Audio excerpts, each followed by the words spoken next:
The conference room at Wright Field in Dayton, Ohio on March 23, 1931 was not designed for drama. Grey walls, standard issue oak table, weak morning sunlight filtering through industrial windows. But the tension in that room was thick enough to cut. On one side sat Carl Norden, 51 years old, Swiss-born, wearing a wool suit that had seen better days. In front of him sat a metal case containing what he claimed was a revolution in warfare. On the other side sat 7 Army Air Corps procurement officers, their job brutally simple. Decide whether to spend $8,000 per unit on Norden's Bombsight when the service's entire annual equipment budget was $3.2 million. $8,000. To put that in perspective, a brand new Boeing P-12 fighter cost $4,000. A Curtiss A-3 attack aircraft cost $5,500. Norden was asking the Army to pay more for a 50-pound box of gears and gyroscopes than they paid for an entire aircraft with engine, weapons, and instruments. The lead procurement officer, Colonel Hugh Knerr, opened the meeting with a question that would echo through military acquisition history. Mr. Norden, the Navy has been funding your research since 1921. That's 10 years and approximately $75,000. Can you explain why your device costs as much as 2 fighter aircraft? Norden didn't hesitate. Because it works, Colonel. Your bombardiers are currently hitting targets with roughly 10% accuracy under ideal conditions. My sight achieves 50% accuracy under combat conditions. The cost reflects 15 years of engineering development and precision manufacturing that cannot be simplified or cheapened without destroying effectiveness. If you're enjoying this deep dive into the story, hit the subscribe button and let us know in the comments from where in the world you are watching from today. The number hit the room like a physical force. 50%. The officers had the data. They knew the current state of American bombing accuracy was catastrophic. The Martin Beaton bomber, which entered service in 1932, carried the Sperry Mark I bombsight. In testing over the Nevada desert with unlimited time, perfect weather, and no stress, bombardiers hit within 500 feet of their aiming point about 12% of the time. 500 feet, that's more than a football field and a half.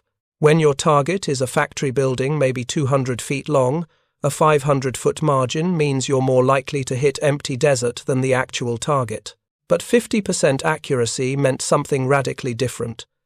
It meant that instead of needing 10 bombers to destroy one factory with probability theory on your side, you needed 2 bombers. That wasn't an incremental improvement. That was a revolution in the economics of air warfare. The problem was the price tag. Colonel Knerr pushed back immediately. Mr. Norden, even if your claims are accurate, and I stress if, the Army cannot justify spending $8,000 per unit. We're acquiring 30 new bombers this year. That's 30 bomb sites at $240,000 total, which represents 7.5% of our entire equipment budget for a single component. The math was brutal, and everyone in the room knew it. The Army Air Corps in 1931 was still recovering from the massive demobilization after World War I. Congress had slashed military budgets throughout the 1920s. The service was operating with roughly 1,400 aircraft total, many of them obsolete. Spending nearly $250,000 on bomb sites meant cutting somewhere else.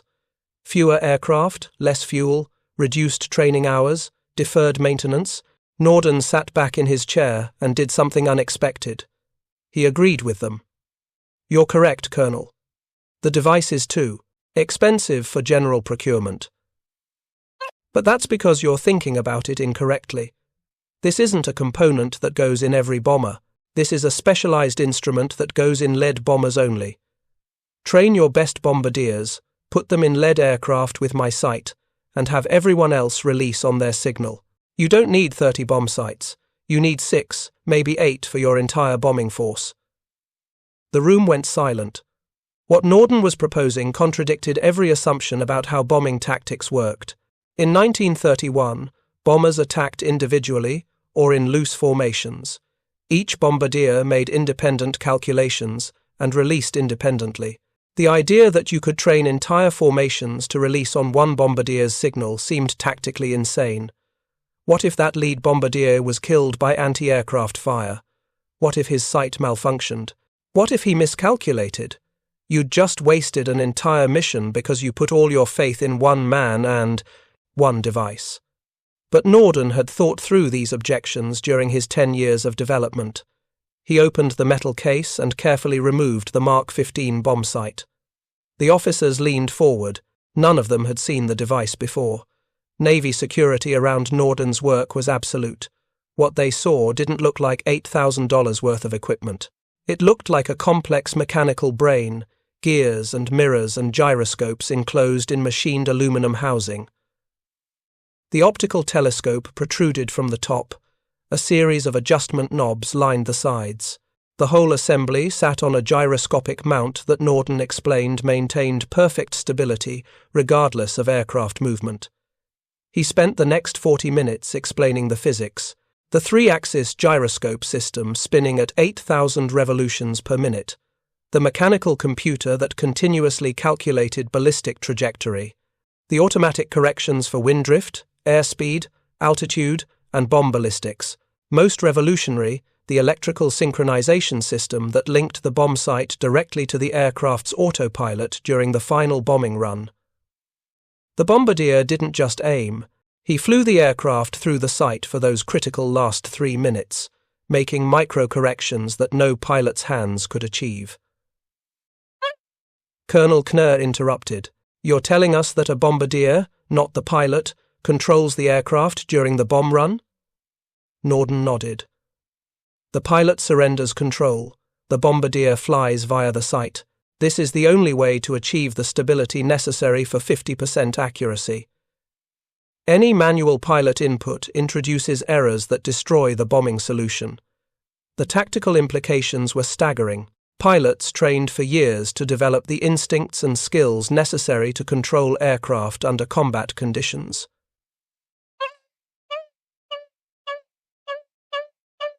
Norden was proposing that at the most critical moment of any bombing mission, pilots would become passengers while a bombardier flew the aircraft through a mechanical sight. The psychological resistance to this idea was immense, but the procurement officers were engineers before they were pilots.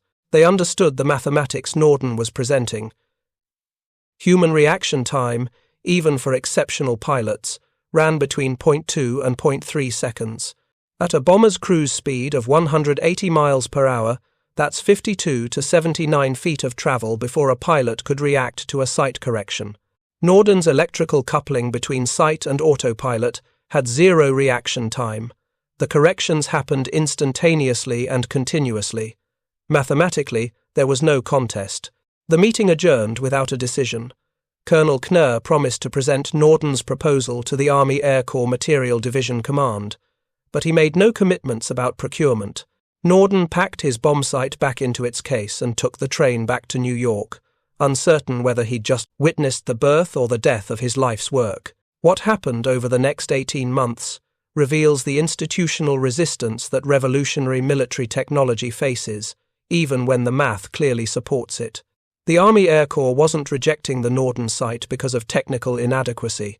They were rejecting it because it threatened too many established assumptions about bombing doctrine, pilot authority, procurement economics, and tactical organization.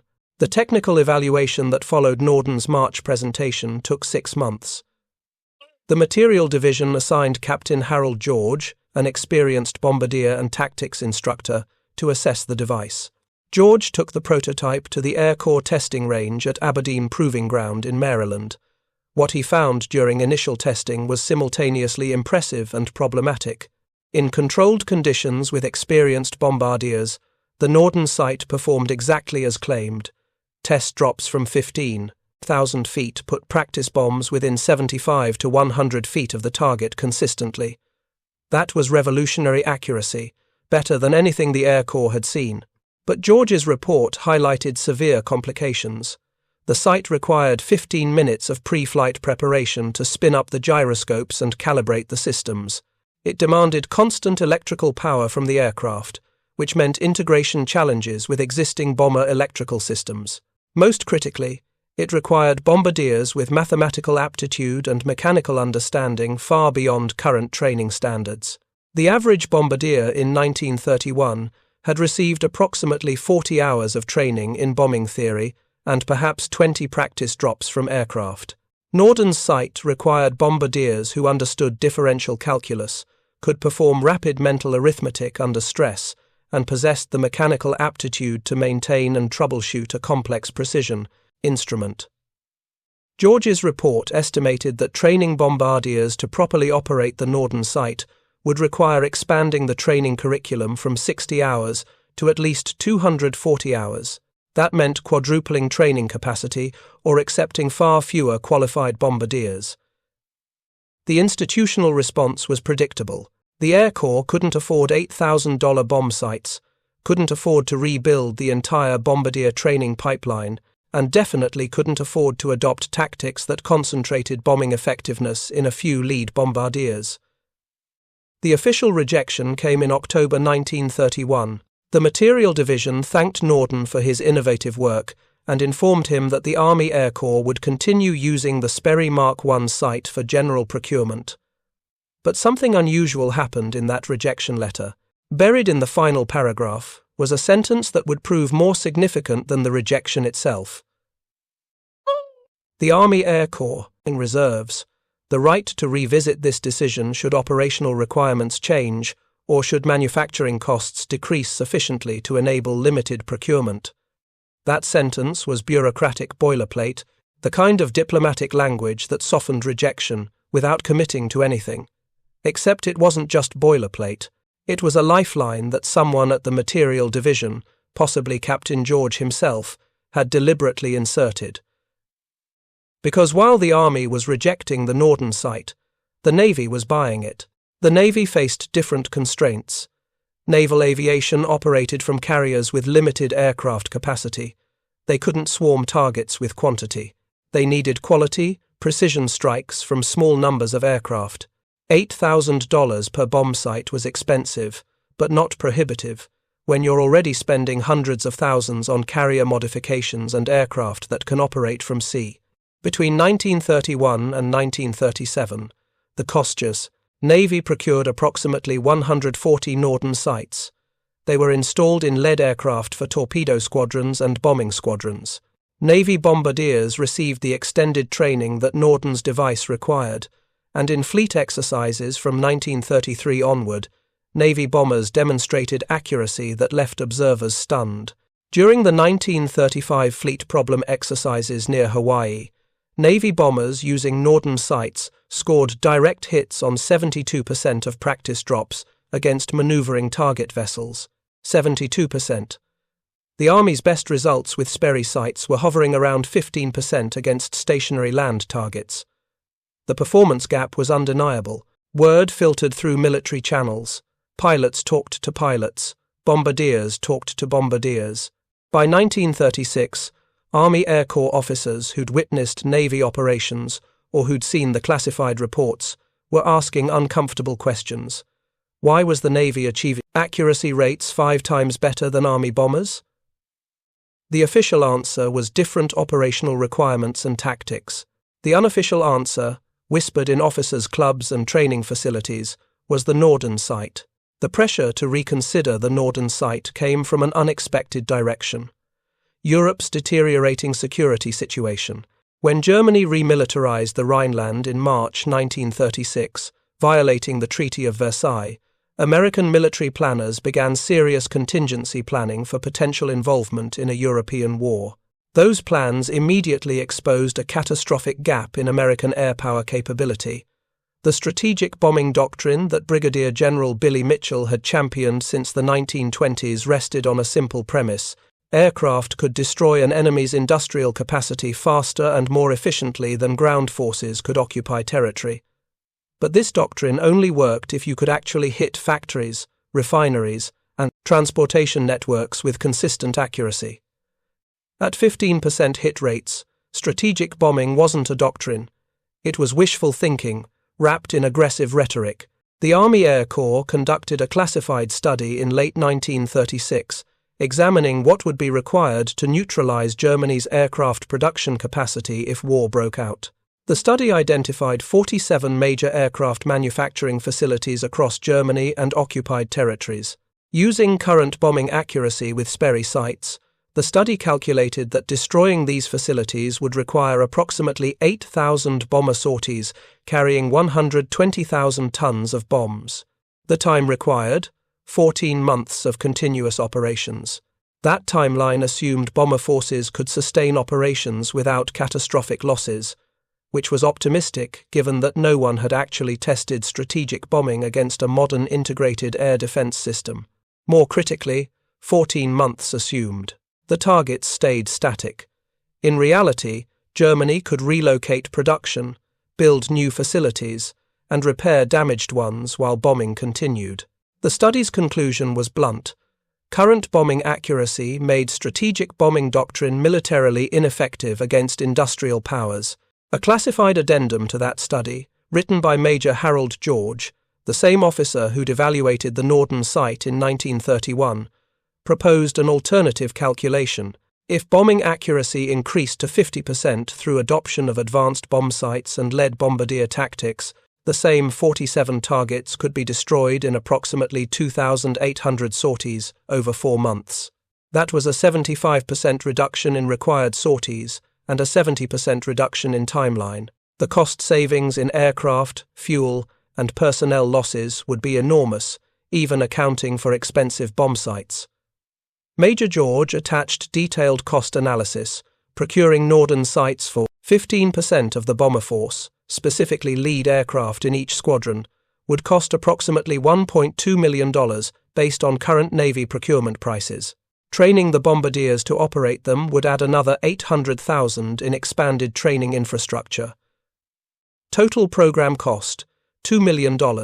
Compare that to the alternative. Building and operating the additional 5,200 bombers required to achieve the same strategic effect with Sperry sights would cost approximately $260 million, not counting fuel, maintenance, and personnel. The Norden site was expensive per unit, but catastrophically cheap compared to the alternative of quantity over quality. George's analysis reached the desk of Major General Frank Andrews, who commanded General Headquarters Air Force, the Army's Operational Bombing Command. Andrews was a strategic bombing advocate who understood that doctrine without capability was just expensive, daydreaming. He'd watched the Navy's accuracy improvements with Norden sights. He'd read the Germany contingency studies, and he recognized that the 1931 rejection of the Norden sight had been a catastrophic mistake driven by short-term budget constraints. In February 1937, Andrews personally visited Norden's facility in Brooklyn. The visit was unusual enough that it signaled serious reconsideration at the highest levels.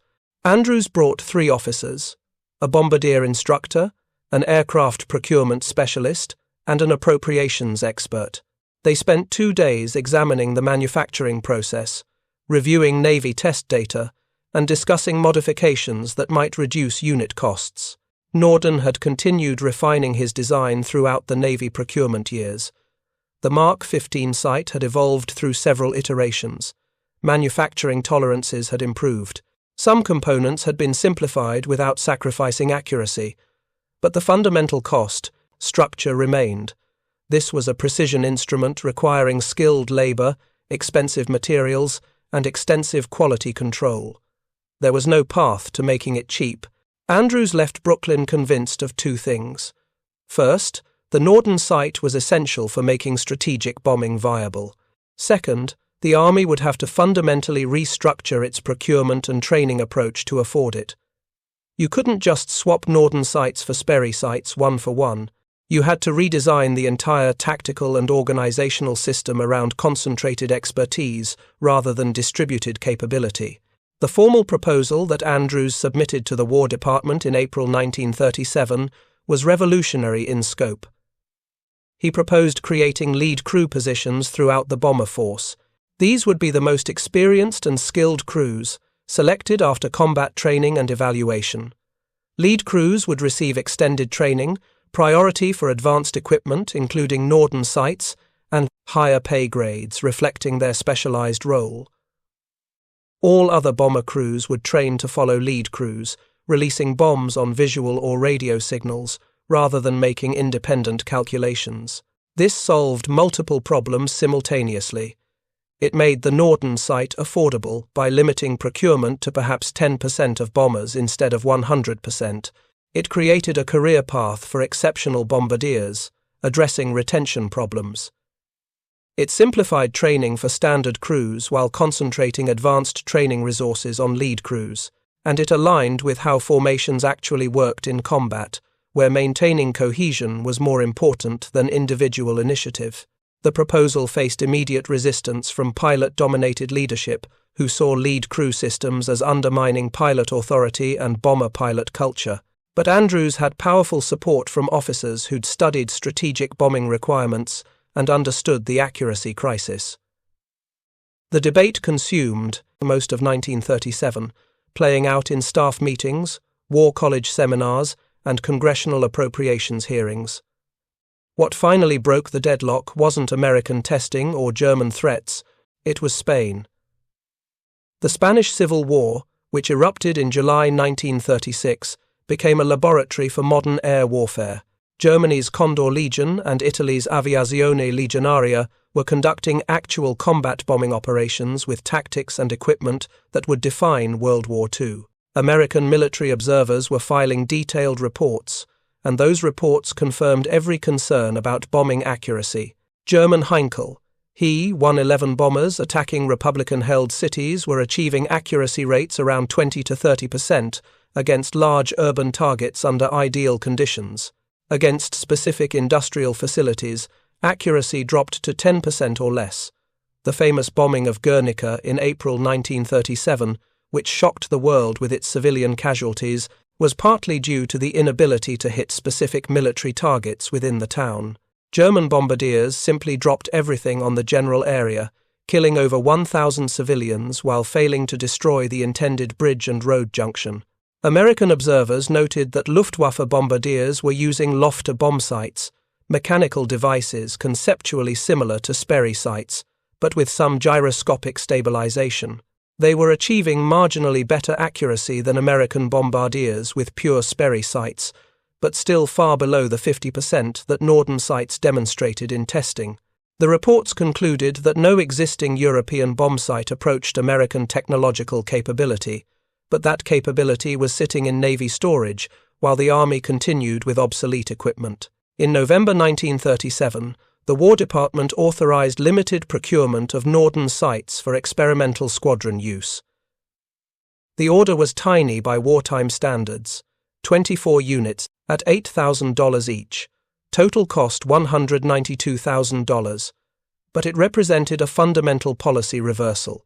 The Army Air Corps was acknowledging that expensive, specialized equipment concentrated in expert hands was more effective than cheap, general equipment distributed universally. The first Army bombardiers received Norden sight training in March 1938 at Lowry Field in Colorado. The training pipeline that Captain George had outlined in his 1931 evaluation became reality. Selected bombardiers, typically those who'd already completed standard training and shown exceptional aptitude, entered a 16-week advanced course. The curriculum covered gyroscopic theory, electrical systems, meteorology, advanced ballistics, and 50 practice drops from aircraft. The washout rate was brutal. Of the first class of 32 bombardiers, only 19 completed training.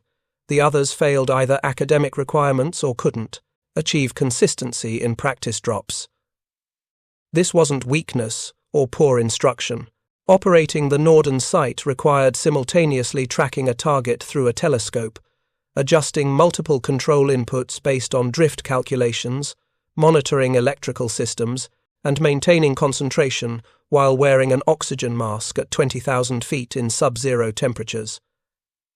It was cognitively demanding work that not everyone could master, but those 19 who graduated represented something new in American military aviation, specialists whose skill with a specific technology made them force multipliers. In June 1938, they deployed to bombing squadrons as lead bombardiers, and the results were immediate. Squadron accuracy in practice exercises jumped from 18% to 42% within 3 months. That wasn't just the Norden site. That was the entire system. Skilled specialists, concentrated technology, and formations trained to follow lead signals. The expansion was methodical. By December 1938, 108 bombardiers had completed Norden training. By June 1939, 312, the procurement orders scaled accordingly: 50 units in 1938, 140 units in 1939, 400 units projected for 1940. Manufacturing capacity at Norden's Brooklyn facility expanded from producing 8 sites per month in early 1938 to 36 per month by mid-1939. But even this expansion was constrained by the fundamental economics that had driven the original rejection. $8,000 per unit remained expensive. Each procurement batch required intense congressional scrutiny. Appropriations committees demanded justification for every dollar spent on what critics called that expensive Swiss box. The isolationist political climate of the late 1930s made military spending politically difficult, and spending on specialized equipment rather than more aircraft was particularly vulnerable to criticism. If you find this story engaging, please take a moment to subscribe and enable notifications. It helps us continue producing in-depth content like this. The transformation from experimental program to essential capability happened between September 1939 and June 1940, driven by the collapse of France. When Germany invaded Poland on September 1, 1939, triggering World War II, American military planners understood that neutrality might not last. When France fell in June 1940 after just 6 weeks of fighting, that understanding became certainty. The United States would eventually fight Germany, and when that happened, strategic bombing would be central to American strategy. The urgency transformed procurement decisions. The careful, limited expansion of Norden site production became a crash program. In July 1940, the Army Air Corps ordered 800 units, the largest single procurement to date. In September, they ordered another 1,200. By December 1940, total procurement had reached 3,000 units, with production scheduled to hit 120 units per month through 1941. The cost was no longer the primary constraint. Congress had authorized massive military expansion. The question was whether Norden's manufacturing operation could scale fast enough. The precision machining and hand fitting that made the site work also made it difficult to mass produce.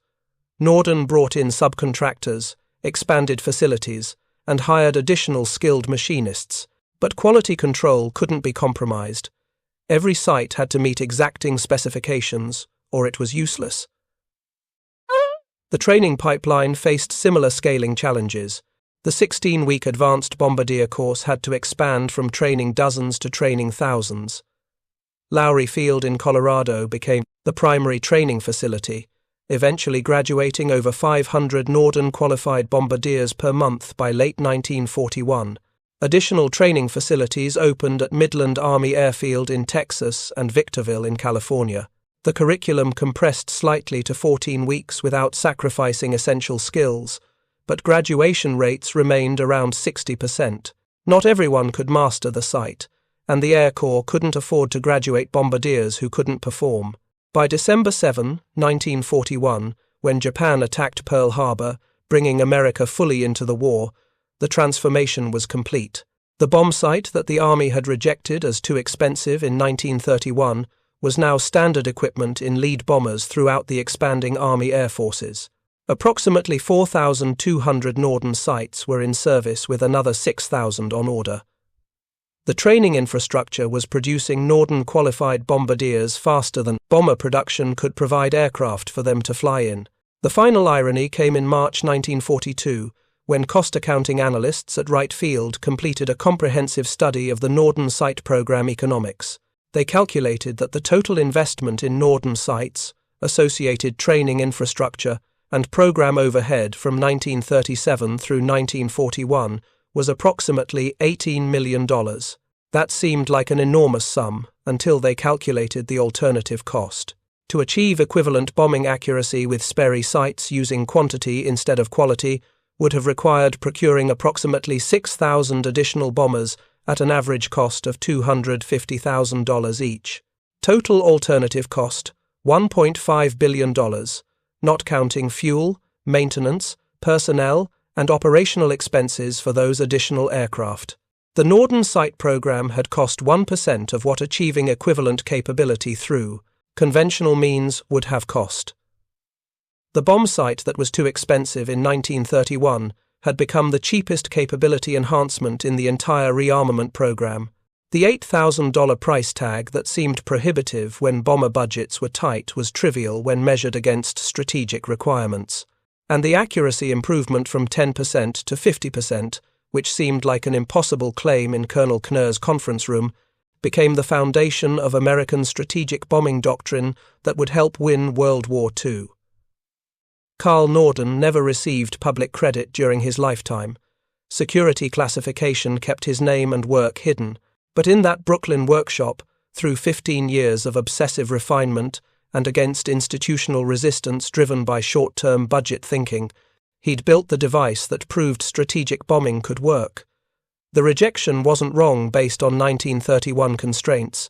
It was just premature, answering the wrong question at the wrong time with incomplete understanding of what was about to be required. The first combat test of whether the Army's expensive bet on the Norden sight would pay off came on August 17, 1942.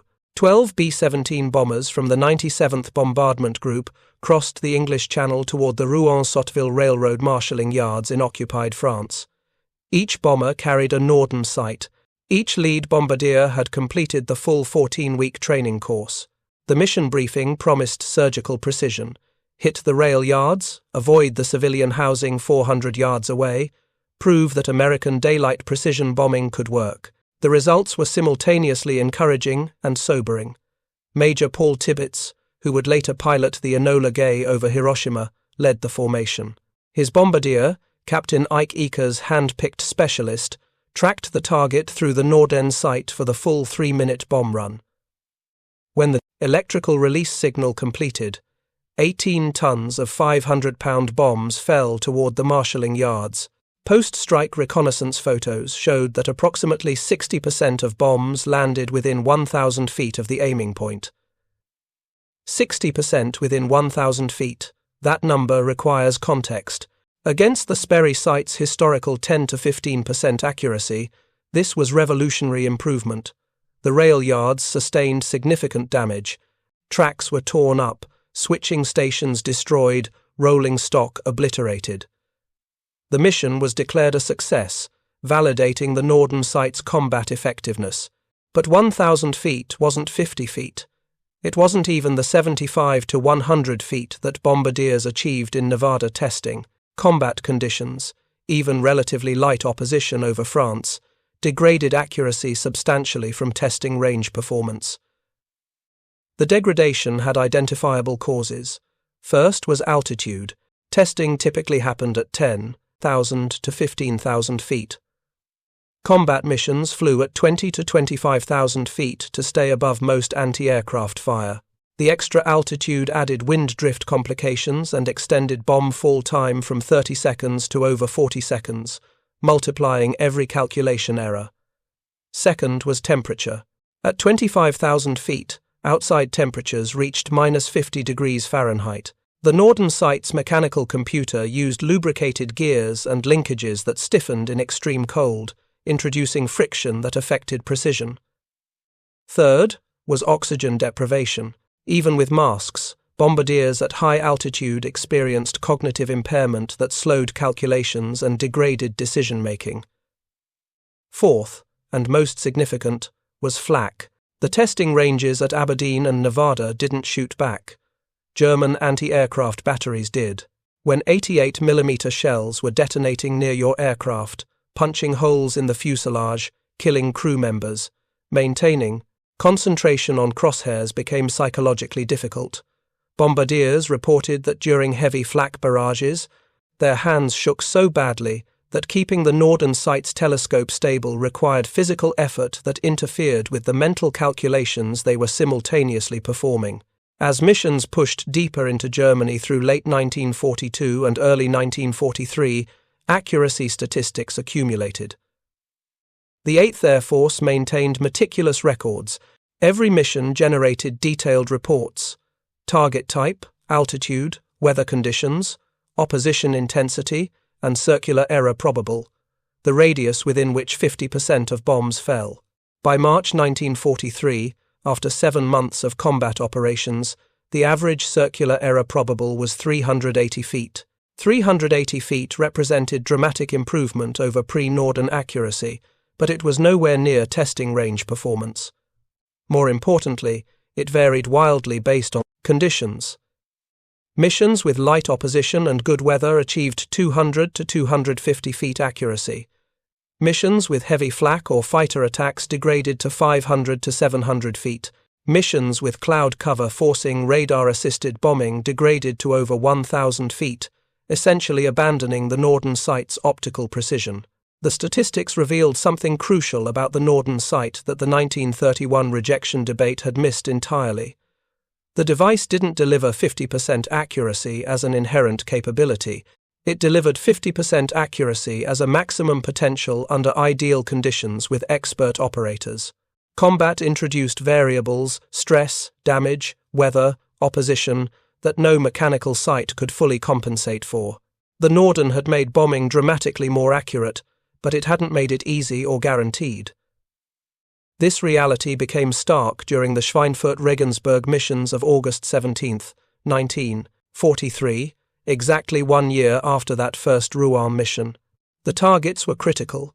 Schweinfurt produced 52% of Germany's ball bearings. Regensburg manufactured 30% of Messerschmitt Bf 109 fighters.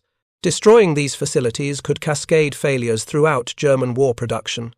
The formations included the 8th Air Force's best bombardiers, all Norden-trained specialists with multiple combat missions. The Regensburg force put bombs directly into the Messerschmitt assembly halls from 19,000 feet. Lead bombardier accuracy was exceptional. Approximately 70% of bombs within 500 feet of the aiming point. The assembly halls collapsed. Production stopped for 6 weeks. But the cost was extreme. 24 of 146 bombers shot down, 16.4% losses. The Schweinfurt force faced even worse opposition. By the time they reached the target at 1500 hours, Luftwaffe fighters had been attacking for 90 minutes continuously. Some bombardiers released early to escape fighter attacks, others held formation discipline and put bombs on target, despite aircraft exploding around them. The bombing accuracy at Schweinfurt revealed the Norden site's limitations under maximum stress. The lead bombardiers, flying in the most exposed position where fighters concentrated attacks, achieved approximately 45% of bombs within 500 feet. The following bombardiers, releasing on the lead signal but under continuous fighter attack, scattered bombs across 800 feet. Overall mission accuracy: 52% within 500 feet, 48% beyond. That 52% represented the upper limit of what Norden-equipped bombers could achieve under the worst combat conditions. Post-war analysis by the United States Strategic Bombing Survey examined over 600 major bombing operations from August 1942 through May 1945. The survey's statistics were comprehensive and unforgiving. Under all combat conditions averaged together, Norden-equipped lead bombers achieved circular error probable of 320 feet. That's hitting a specific factory building within a complex, not just a general industrial area. By comparison, British night bombing with radar assistance averaged over 1,500 feet, circular error, essentially area bombing rather than precision targeting, but 320 feet average accuracy meant 50% of bombs fell outside that radius. For a 200-foot-long factory building, that meant approximately 35 to 40% of bombs released actually hit the intended structure. The remaining 60 to 65% hit surrounding areas, other factory buildings, warehouses, rail infrastructure, roads, and sometimes residential areas. Strategic bombing was more precise than area bombing, but it wasn't surgical. Every precision attack still created substantial collateral damage. The Norden sight had improved accuracy from roughly 10% to approximately 35 to 40% under combat conditions.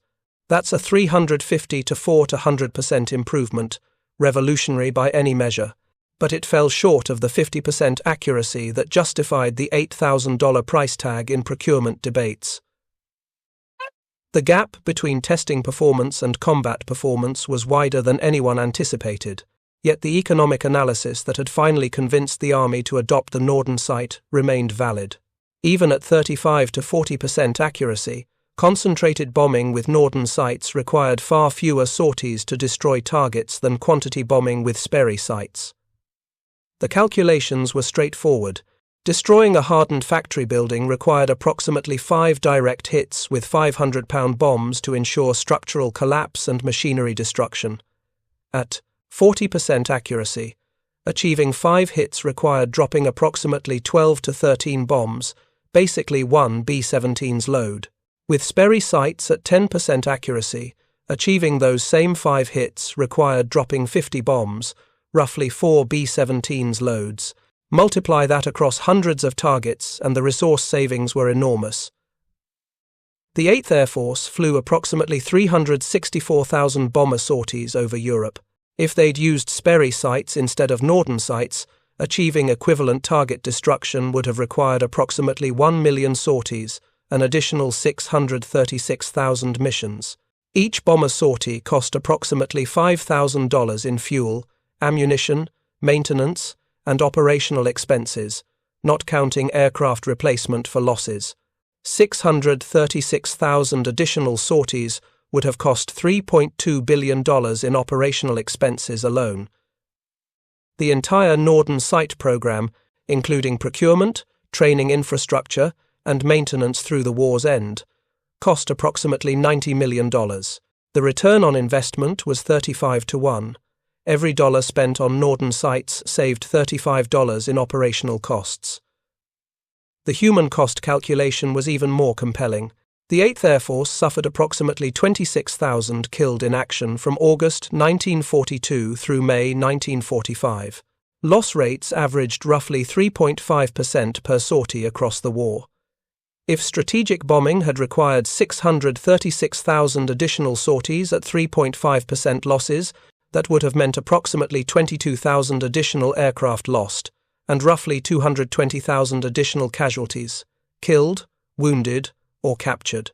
The Norden sight, which seemed too expensive at $8,000 per unit in 1931, had actually saved approximately 200,000 American lives by enabling strategic bombing with acceptable casualty rates. That calculation doesn't appear in any official reports because it's counterfactual, measuring what didn't happen rather than what did. But the mathematics are sound. Precision bombing with Norden sights made strategic air campaigns survivable for air crews in ways that quantity bombing with crude sights would not have. The post-war assessment of the Norden sight divided between those who measured it against its promises and those who measured it against alternatives. Measured against the promise of 50% accuracy and pickle-barrel precision, the Norden sight failed. It never delivered testing range performance in combat. The complex mechanical systems couldn't fully compensate for battle damage, extreme conditions, and human stress. Critics argued that the massive investment in Norden technology diverted resources from other capabilities that might have been more effective. But measured against the alternative of strategic bombing without Norden sights, the device was transformational. It made precision daylight bombing viable when every other nation had concluded it was impossible. British Bomber Command had abandoned daylight precision for night area bombing because their bomb sights couldn't achieve acceptable accuracy. Germany never developed equivalent technology and relied on dive bombers for precision, which worked tactically but couldn't reach strategic targets deep in enemy territory. The Soviet Union never attempted strategic bombing at all, focusing on ground attack aviation. The Norden sight gave the United States a unique capability, hitting specific industrial targets from high altitude in daylight. That capability shaped the entire American contribution to the combined bomber offensive. While British bombers destroyed German cities at night, American bombers destroyed German factories by day. The combination was strategically devastating. Germany couldn't disperse industry into cities because night bombing would hit it. They couldn't concentrate industry in remote areas because daylight bombing would hit it. The two-pronged assault, only possible because of Norden-enabled precision, left German industry with no good options. Albert Speer, Germany's armaments minister, wrote in his memoirs that the combined bombing offensive was the single most damaging Allied strategy of the war. Specifically, he noted that the precision attacks on ball-bearing production at Schweinfurt and synthetic oil refineries throughout Germany in 1944 created cascading failures in weapon production. Tank production dropped not because tank factories were bombed, but because ball-bearing and oil shortages stopped production. Aircraft factories stood intact but idle because fuel refineries were destroyed. The precision targeting that Norden sites enabled was more strategically effective than simply dropping tonnage on cities. The technology's legacy extended far beyond World War II. Every precision guidance system developed afterward traces conceptual lineage to the Norden site's core principles: stabilized reference frames, continuous trajectory calculation, and automated weapon release. The inertial navigation systems that guided Cold War cruise missiles were descendants of Norden's gyroscopic stabilization. The laser-guided bombs of Vietnam used different targeting technology, but the same release calculation methodology. Modern GPS-guided munitions solve the targeting problem with satellites instead of mechanical computers, but they're answering the same question Norden asked. How do you reliably put a weapon on a specific target from high altitude? The procurement lesson proved even more durable. The 1931 rejection of the Norden site because of cost became a case study in military acquisition courses at service academies and war colleges. The case study's lesson: expensive specialized capability concentrated in expert operators is often more cost-effective than cheap general capability distributed universally. This principle shaped Cold War procurement decisions about everything from nuclear submarines to stealth aircraft to precision munitions. When something is genuinely revolutionary, the acquisition cost is almost always justified by the operational effectiveness and casualty reduction it enables. Carl Norden died in 1965, largely unrecognized outside classified military circles. His obituary in the New York Times was 4 paragraphs noting his work on precision instruments for the Navy, without mentioning the Bombsight. The device that bore his name remained classified until 1947, and detailed specifications remained secret until the 1970s. By the time the public could learn what the Norden site actually was, jet aircraft and guided missiles had made it obsolete, but obsolescence doesn't diminish significance. The Norden site proved that technology could solve problems that seemed mathematically impossible, that expensive specialized equipment could be economically justified, and that precision weapons could be strategically decisive. The $8,000 price tag that seemed prohibitive in 1931 bought capability worth billions in strategic effect. The Army's initial rejection was reasonable, given their constraints. Their eventual acceptance was essential for winning the war, and the gap between those two positions measured the distance between peacetime thinking and wartime reality. The conference room at Wright Field, where Carl Norden faced skeptical procurement officers in March 1931, is long gone, demolished in base reorganization decades ago. But the question Colonel Knerr asked that morning echoes through every military acquisition debate since. Can you explain why this costs so much? Norden's answer, then and now, remains the only one that matters for revolutionary technology, because it works, and the alternative costs far more in blood and treasure than the purchase price. Thank you for watching. For more detailed historical breakdowns, check out the other videos on your screen now, and don't forget to subscribe.